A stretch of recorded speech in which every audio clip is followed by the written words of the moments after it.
Testemunhos para a Igreja, volume 3, capítulo 1. Portadores de responsabilidades.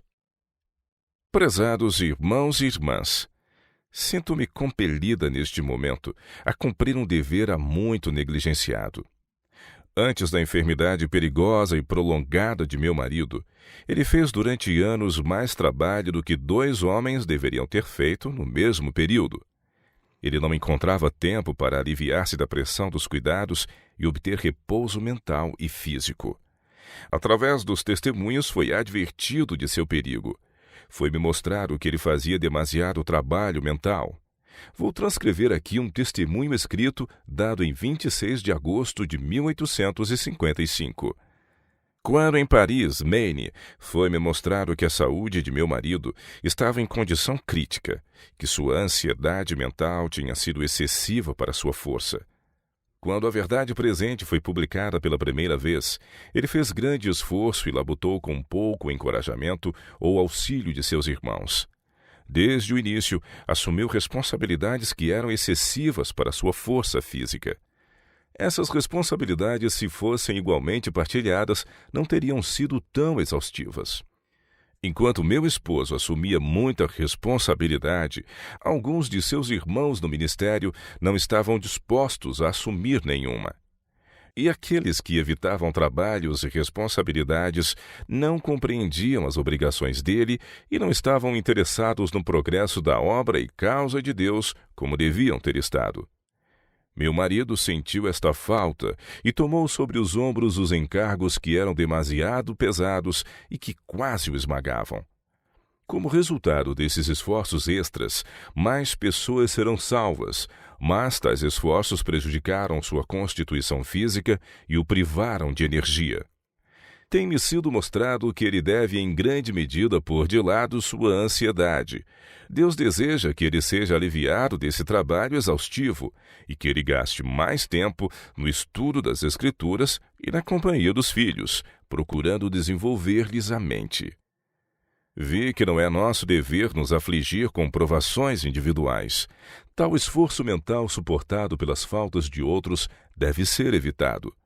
Meu marido pode continuar a trabalhar com toda a sua energia, como tem feito, e como resultado descer à sepultura e seus trabalhos para a causa de Deus serem perdidos. Ou ele pode ser aliviado, enquanto ainda tem alguma força, e viver mais tempo, e seus trabalhos serem mais eficientes. Vou agora transcrever um testemunho dado em 1859.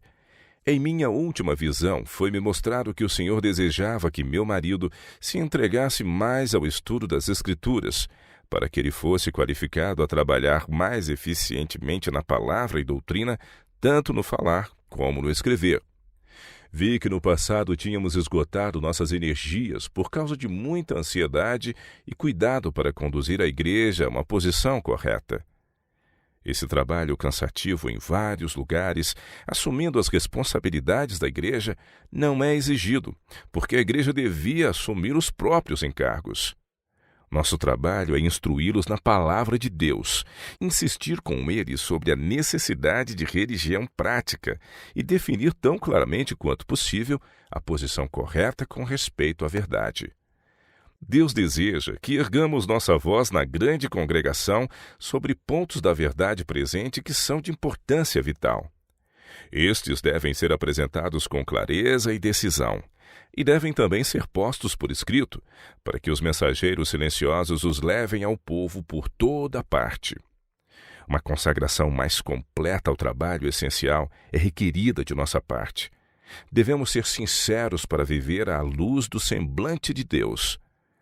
Se nossa mente fosse menos ocupada com problemas da igreja, seria mais livre para ser exercitada em assuntos bíblicos, e uma maior dedicação à verdade bíblica acostumaria a mente a seguir nesta direção, e seríamos, assim, melhor qualificados para a importante obra a nós confiada. Foi-me mostrado que Deus não coloca sobre nós responsabilidades tão pesadas como temos levado no passado. É nosso dever falar à igreja e mostrar aos membros a necessidade de trabalharem por si mesmos. Eles têm sido carregados por tempo demasiado. A razão por que não se deveria exigir de nós assumir pesadas responsabilidades e nos empenhar em atividade embaraçosa é que o Senhor tem trabalho de outra natureza para executarmos. Ele não deseja que esgotemos nossas energias físicas e mentais, mas as mantenhamos em reserva, para que em ocasiões especiais, sempre que a ajuda seja realmente necessária, nossa voz possa ser ouvida. Vi que mudanças importantes seriam feitas, nas quais nossa influência seria requerida para liderar, que influências surgiriam, e erros seriam ocasionalmente introduzidos na igreja, e então nossa influência seria exigida. Mas se estivéssemos exaustos por trabalhos anteriores, não possuiríamos aquele discernimento calmo, prudência e autocontrole necessários para a ocasião importante, na qual Deus desejaria que desempenhássemos parte relevante. Satanás tem prejudicado nossos esforços, afetando a igreja de modo a exigir de nós trabalho quase dobrado para abrirmos caminho através de escuridão e descrença. Estes esforços para colocar as coisas em ordem nas igrejas têm esgotado nossa força e resultaram em cansaço e debilidade. Vi que temos um trabalho a fazer, mas o adversário das almas impedirá todos os nossos esforços. O povo pode estar em um estado de apostasia, de modo que Deus não o possa abençoar, e isso será desalentador, mas não devemos ser desencorajados. Precisamos cumprir nosso dever em apresentar a luz e deixar a responsabilidade com o povo. Transcreverei aqui um outro testemunho escrito em 6 de junho de 1863. Foi-me mostrado que nosso testemunho é ainda necessário na igreja, que devemos nos esforçar para nos pouparmos de provas e cuidados e que devemos preservar uma piedosa atitude mental. É dever daqueles no espírito usar mais seu cérebro e de meu marido usar menos o seu. Muito tempo é gasto por ele em várias questões que confundem e cansam a mente, e o desqualificam para estudar ou escrever e assim impede que a luz brilhe na review como deve. A mente de meu marido não deve ser abarrotada e sobrecarregada. Precisa ter descanso, e ele deve ser deixado livre para escrever e cuidar de assuntos que outros não podem cuidar. Os que trabalham no escritório poderiam remover dele um grande fardo de cuidados se eles se dedicassem a Deus e sentissem profundo interesse na obra. Não deve haver sentimentos egoístas entre aqueles que trabalham no escritório. Estão empenhados na obra de Deus e terão de dar contas a Ele por seus motivos e pela maneira como este ramo da obra é efetuado. Requer-se que disciplinem a mente. Muitos acham que o esquecimento não deve ser condenado. Isso é um grande erro. Esquecimento é pecado. Resulta em muitas confusões, muitos transtornos e muitos erros. Coisas que devem ser feitas não devem ser esquecidas. A mente precisa ser posta à prova. Precisa ser disciplinada até que se lembre. Meu marido tem tido excessiva preocupação e tem feito muitas coisas que outros deviam ter feito, mas que ele receava dar-lhes a fazer, com medo de que, em sua desatenção, cometessem erros não facilmente remediados e assim resultar em grandes perdas. Isso tem sido uma fonte de perplexidade à sua mente. Aqueles que trabalham no escritório devem aprender, devem estudar, praticar e exercitar o cérebro, pois tem só esse ramo de atividade, enquanto meu marido tem a responsabilidade de muitos departamentos da obra. Se um funcionário comete um erro, deve sentir que cabe a ele indenizar o prejuízo do próprio bolso, e não deve permitir que o escritório sofra prejuízo por causa de seu descuido. Ele não deve deixar de assumir responsabilidades, mas deve tentar de novo, evitando os erros anteriores. Desse modo, aprenderá a ter o cuidado que a palavra de Deus sempre requer, e então não fará mais do que seu dever. Meu marido deve tomar tempo para agir de acordo com o que seu julgamento lhe diz que preservaria sua saúde. Ele pensa que deve abandonar os fardos e responsabilidades que estavam sobre ele e deixar o escritório ou sua mente seria arruinada. Foi-me mostrado que quando o Senhor o liberasse de sua posição, ele lhe daria uma evidência tão clara de sua liberação como lhe deu quando colocou a responsabilidade do trabalho sobre ele. Mas ele tem assumido demasiadas responsabilidades, e os que trabalham com ele no escritório e também seus irmãos no ministério têm estado satisfeitos demais por ele as assumir. Eles têm se esquivado como regra de assumir responsabilidades e têm se simpatizado com aqueles que estavam murmurando contra ele e que o tinham deixado só enquanto era esmagado pela censura até que Deus vindicou sua causa. Se eles tivessem assumido uma parte das responsabilidades, meu marido teria sido aliviado. Vi que Deus agora requer que tomemos cuidado especial com a saúde que nos deu, porque nosso trabalho ainda não acabou. Nosso testemunho precisa ainda ser dado e terá influência. Devemos preservar a nossa força para labutar na causa de Deus quando o nosso trabalho for necessário. Devemos ter o cuidado de não tomar sobre nós mesmos encargos que outros podem e devem levar. Devemos incentivar a alegre, esperançosa e tranquila disposição de espírito, pois nossa saúde depende de fazermos isso. A obra que Deus quer que façamos não impedirá que cuidemos de nossa saúde para que possamos recuperar-nos do efeito do trabalho exaustivo. Quanto mais perfeita for a nossa saúde, tanto mais perfeito será o nosso trabalho. Quando sobrecarregamos nossas forças e ficamos exaustos, estamos sujeitos a pegar um resfriado e nessas ocasiões existe o risco de que a doença assuma uma forma perigosa. Não devemos deixar o cuidado de nós mesmos com Deus quando Ele colocou essa responsabilidade sobre nós. No dia 25 de outubro de 1869, em Adams Center, Nova York, foi-me mostrado que alguns pastores entre nós deixam de levar toda a responsabilidade que Deus deseja que levem. Esta falta lança trabalho extra sobre aqueles que são portadores de responsabilidades, especialmente sobre o meu marido. Alguns pastores deixam de sair e arriscar algo na casa e obra de Deus. Decisões importantes precisam ser tomadas, mas como o homem mortal não pode ver o fim desde o princípio, alguns se esquivam de aventurar-se e avançar com uma providência de Deus conduz. Alguém precisa avançar, alguém precisa aventurar-se no temor de Deus, deixando o resultado com ele. Esses pastores que evitam essa parte do trabalho estão perdendo muito. Estão deixando de obter a experiência que Deus designou que tivessem para fazer os homens fortes e eficientes, com os quais se pode contar em qualquer emergência. Irmão A, você se esquiva de correr riscos. Não está disposto a aventurar-se quando não pode ver o caminho perfeitamente claro. Mas alguém precisa fazer esse trabalho. Alguém precisa andar pela fé, ou nenhum avanço será feito e nada será realizado. O receio de que você poderá cometer equívocos e dar passos errados, e então ser culpado, restringe-o. Você se desculpa de não assumir responsabilidades porque cometeu alguns erros no passado. Mas você deve mover-se segundo o seu melhor discernimento, deixando o resultado com Deus. Alguém precisa fazê-lo, e é uma posição difícil para qualquer um.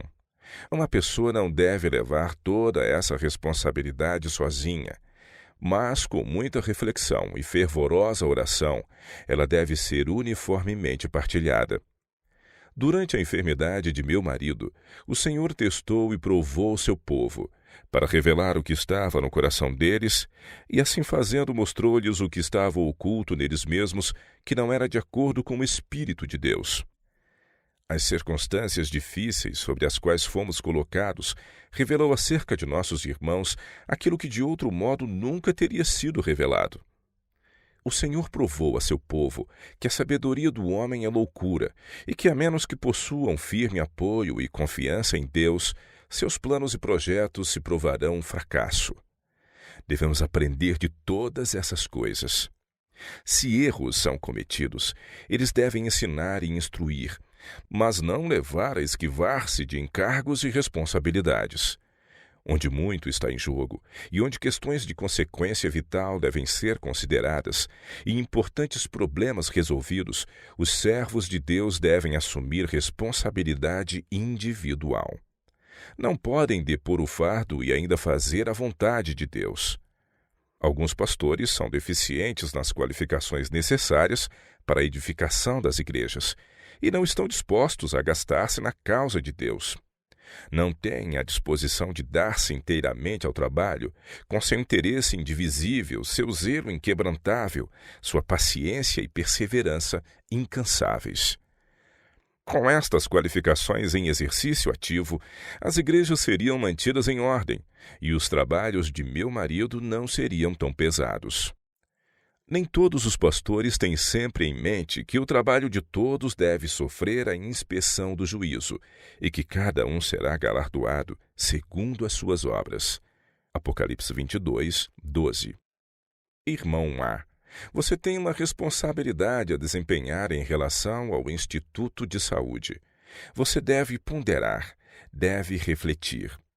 Frequentemente, o tempo que gasta lendo é o melhor tempo para você refletir e estudar o que deve ser feito para pôr as coisas em ordem no instituto e no escritório. Meu marido assume essas responsabilidades porque vê que o trabalho a favor destas instituições deve ser feito por alguém. Como outros não tomam a frente, ele preenche a lacuna e supre a deficiência. Deus tem avisado e advertido meu marido a respeito da conservação de suas forças.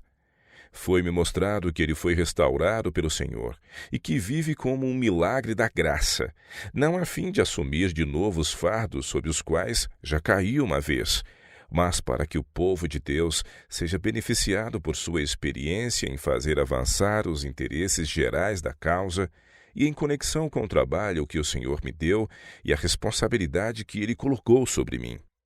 Irmão A, grande cuidado deve ser exercido por você, especialmente em Barrow Creek. Ao fazer visitas, sua conversação deve ser sobre os assuntos mais importantes. Seja mais cuidadoso em apoiar o preceito pelo exemplo. Este é um cargo importante e exigirá trabalho.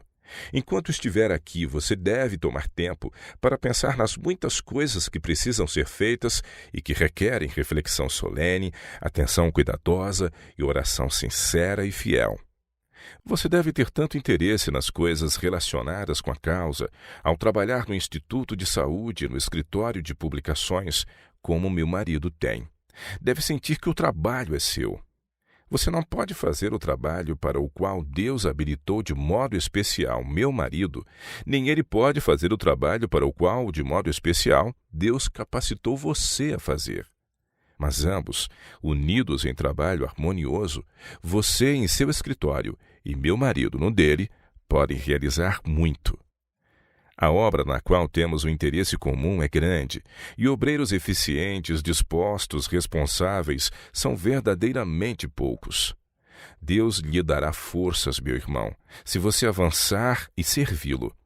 Ele dará a meu marido e a mim força em nosso trabalho unido, se fizermos tudo para a sua glória, de acordo com nossa habilidade e força para trabalhar.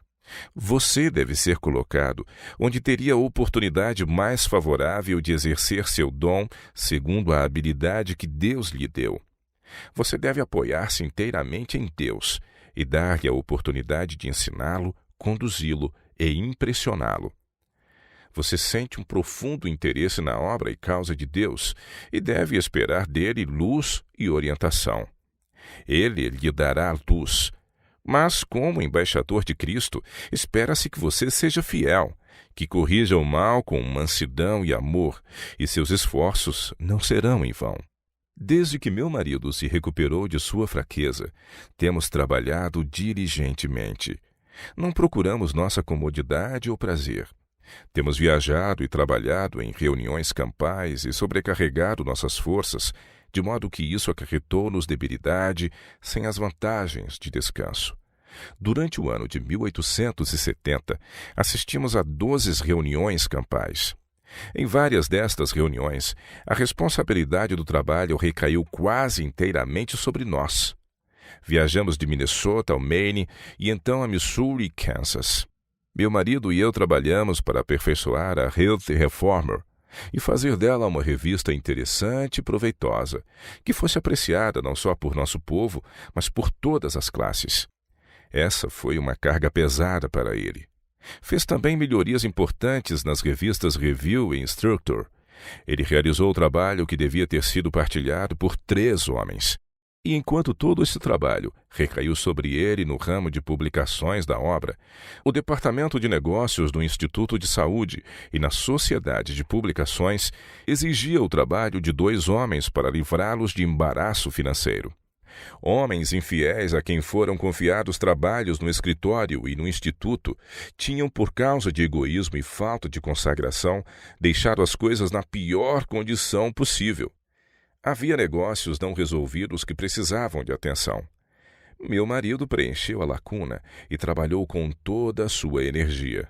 Ele estava se extenuando. Percebíamos que estava em perigo, mas não sabíamos como poderia parar, a menos que o trabalho no escritório cessasse.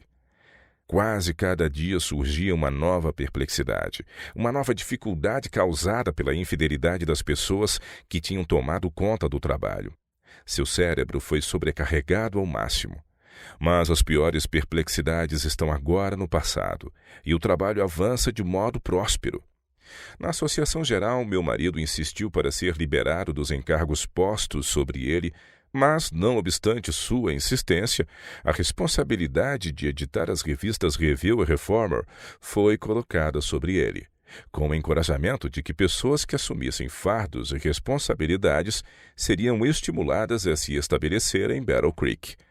Mas até agora nenhuma ajuda veio para tirar dele a responsabilidade do setor financeiro do escritório. Meu marido está se esgotando rapidamente. Assistimos às 4 reuniões campais do Oeste e nossos irmãos estão insistindo que assistamos às reuniões do Leste. Mas não ousamos assumir responsabilidades adicionais.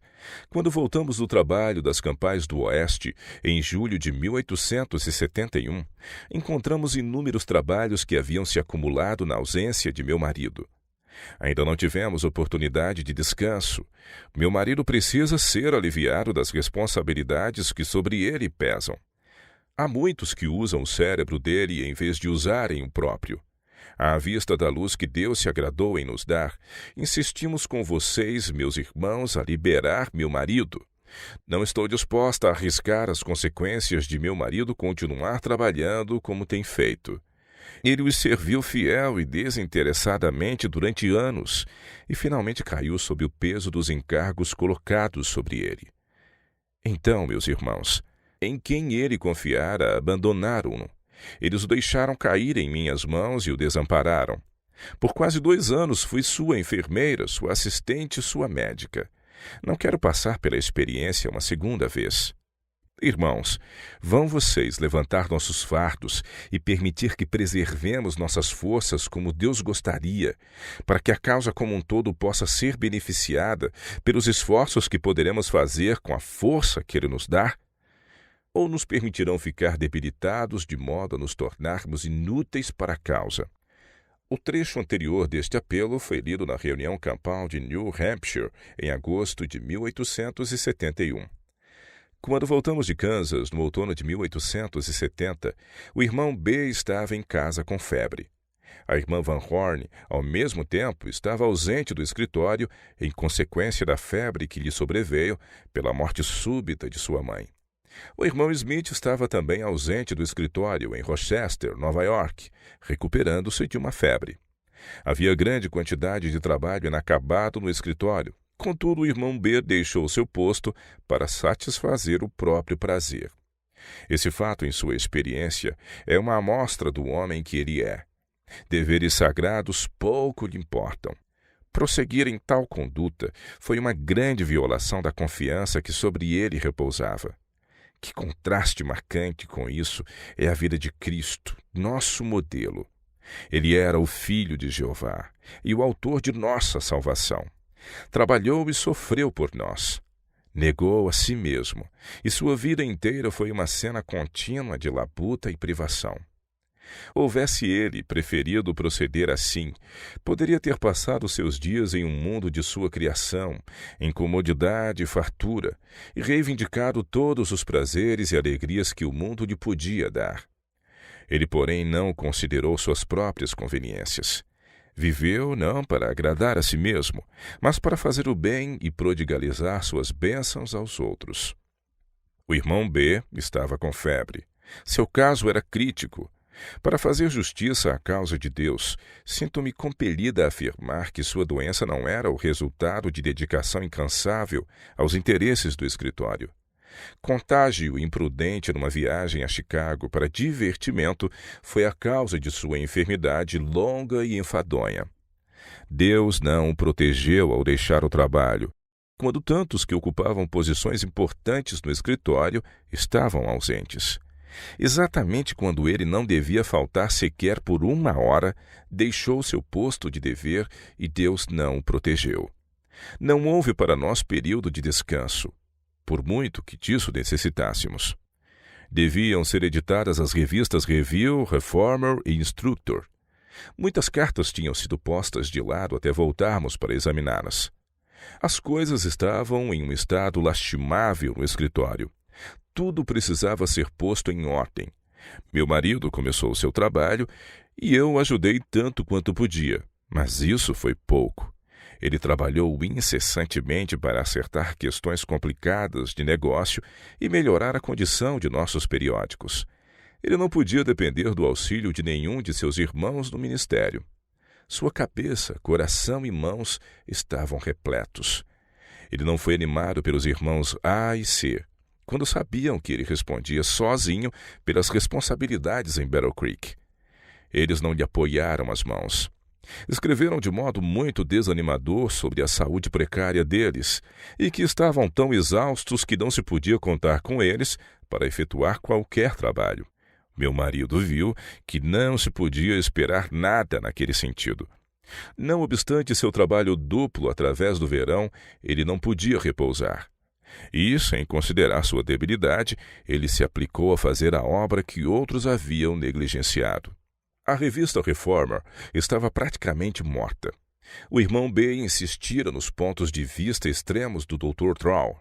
Isto influenciara o doutor a se externar no Reformer de modo mais radical quanto a deixar o uso do leite, açúcar e sal. A atitude de dever-se abandonar inteiramente o uso desses artigos pode estar certa a seu tempo, mas não viera ainda a ocasião de assumir uma atitude geral quanto a esses pontos. E os que assumem tal posição, defendendo o completo abandono do leite, manteiga e açúcar, devem afastar de sua mesa essas coisas. O irmão B, mesmo enquanto se punha ao lado do Dr. Troll no Reformer, quanto ao efeito nocivo do sal, leite e açúcar, não praticava o que ensinava. Esses artigos eram usados diariamente em sua mesa. Muitos dentre o nosso povo haviam perdido o interesse no Reformer, e recebiam-se diariamente cartas com este pedido desanimador: queiram cancelar minha assinatura do Reformer. Recebemos cartas do Oeste, onde a região é nova e as frutas são escassas, perguntando: como os amigos da reforma de saúde vivem em Battle Creek? Dispensam eles o sal inteiramente? Se for verdade, não podemos no presente adotar a reforma de saúde. Só podemos obter pouca fruta e abandonamos o uso de carne, chá, café e fumo, mas precisamos ter algo para sustentar a vida.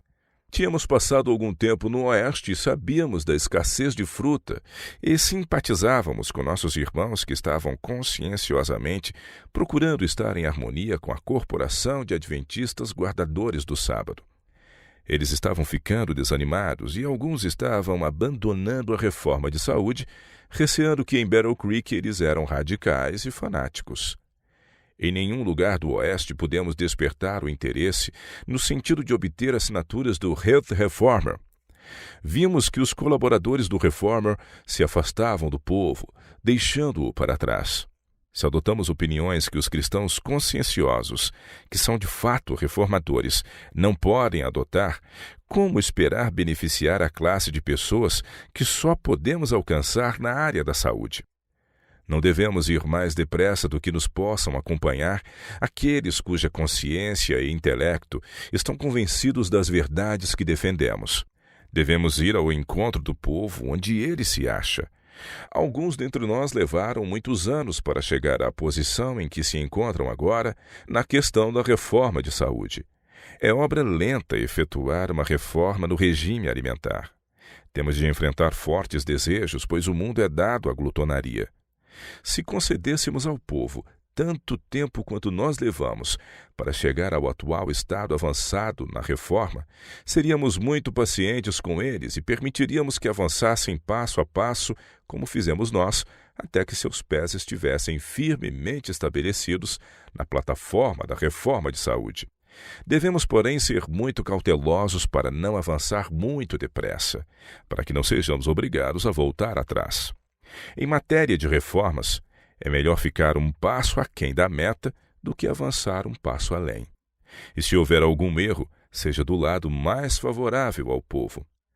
Acima de tudo, não devemos defender com a pena posições que não pomos à prova prática em nossa própria família, em nossas próprias mesas. Isso é uma dissimulação, uma espécie de hipocrisia.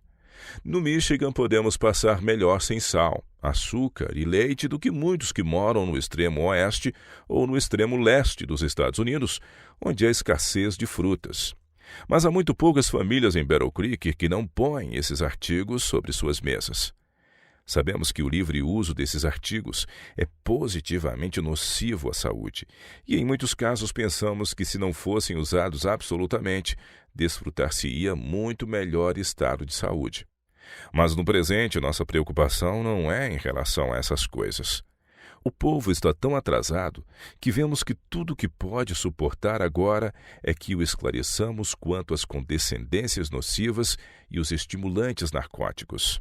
Apresentamos positivo testemunho contra o fumo, as bebidas alcoólicas, chá, café, alimentos cárneos, manteiga, condimentos, bolos requintados, tortas de carne, excesso de sal e todas as substâncias estimulantes usadas como alimento. Se aproximando-nos de pessoas que não foram esclarecidas em relação à reforma de saúde, lhes apresentarmos a princípio as atitudes mais radicais, há perigo de se desanimarem ao verem quanto têm que renunciar, de maneira que não farão esforços para reformar-se. Temos de guiar o povo ao longo do caminho paciente e gradualmente, lembrados da profundeza do abismo de onde fomos alcançados.